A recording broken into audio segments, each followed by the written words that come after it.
Hello and welcome to another update video about Chainlink. A lot of people have asked me about a Chainlink update, and there you go. So we can see here on the chart that after the all-time high here back in May, yeah, the chart has also, like many other cryptos, started the correction in an A, B, and C pattern. We are already here very far advanced in the wave C. As expected, we did break actually that ascending trend line.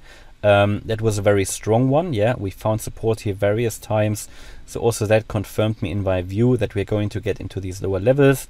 Bear in mind that we talked about this lower target range here between $6 and $11.50 since November. Yeah, so obviously it was very hard to remain sort of bearish when we were still here in the mid-20s. But overall, I think we are seeing here that we are heading in that direction. We are continuing, and we are now at the last key support level for the bulls. Yeah, this is the $13.50 level. That is where we had the low here in July. Now, there is a last chance to move up from here and finish the correction here, but I don't think the correction is over yet. I think that descending wedge in which the price is currently moving could push the price further down, at least to the higher or the upper band or support level of that yellow target area at $11.50. That is the 78.6% Fibonacci level, and the lower support level of that one is the 88.7 Fibonacci level. And to one of these areas I would expect the price at least to go. We can see that the price is currently also producing here a little bit like a head and shoulders pattern, which actually broke, if you see the neckline here, at $15.27. But you could also maybe argue that maybe, well, no, actually the neckline was broken here, and then the price has started to move down, and $13.50 is the next support level.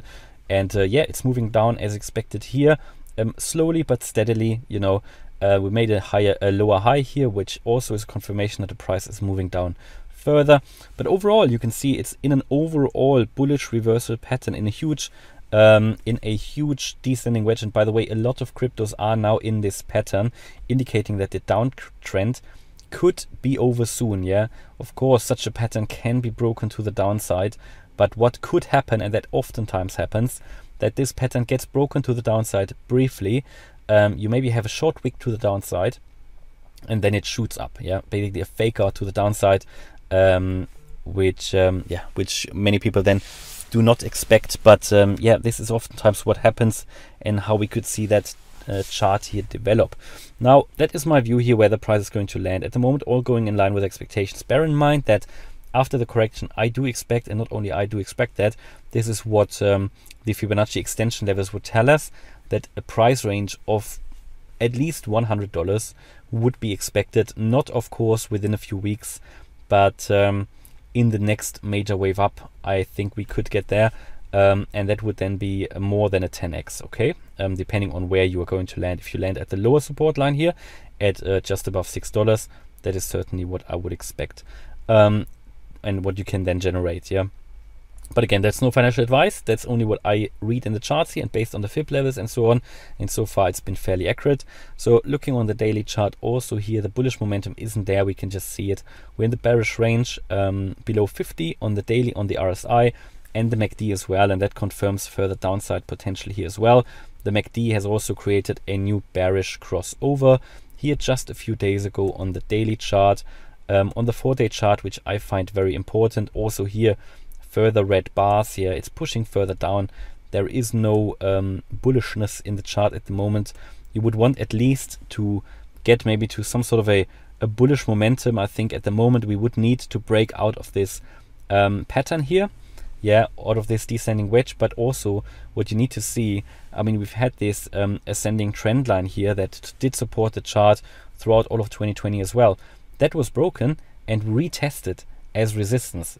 Now, that will be resistance going forward, so it will be hard for the price to move higher from here, okay? But anyway, I expect the correction to finish first. We need to get into this lower low area, yeah, this yellow target range, and then I think we can start to move up from here. Yes, of course, in such a move down, you always get sort of shorter moves to the upside, like this one here in green. You see the green candles here. You even see these sort of fake out moves to the upside where many people get already very, very super bullish. That is tricky, and that can fake many people out. But I think we first need to finish the correction. And yeah, why I'm very bearish at the moment about many cryptos, and I've been doing that since end of November, beginning of December. I will become super bullish when the correction is over, and I'm looking forward to that. Absolutely. So yeah, hopefully you like the update about Chainlink. The chain doesn't hang low enough yet, so we need to wait for that. Hopefully you like that, and yeah, if you did, smash the like button and subscribe, and leave a comment as well. And maybe you want to also check out the channel membership for even more content. Thanks a lot for watching. Bye bye.